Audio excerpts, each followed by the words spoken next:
shakhsi magaciisa lagu sheegay sheegow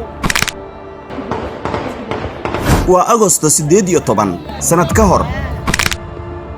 حسن شي محمود فرق اسكينو مغربنimo jumco ay huyaad sii ahayd inaana dib u noqonin ilaa naftayga baxdo sabtina la sugayay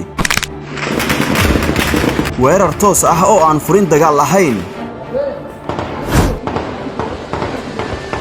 baaruuda qarxaysa iyo xabadda faniinaysa intuba waxa ay ku hoobanayaan guriga General Shogo Axmed Cali qabashadiisa kadib xaalka Muqdisho gobolada Soomaaliya qayb ka mid ah sidan ayaa ka dhacday caalamkana ha ka reebin oo maalinba safaarad ayay dadka Soomaaliyeed ee qowmiyadan ku abtirsada dacwad ka dhan ah dawladda Soomaaliya ay la hortaagnaayeen maalmo aan u wanaagsanayn Soomaali weyn maxkamadeyntii jananka iyo ilmihiisa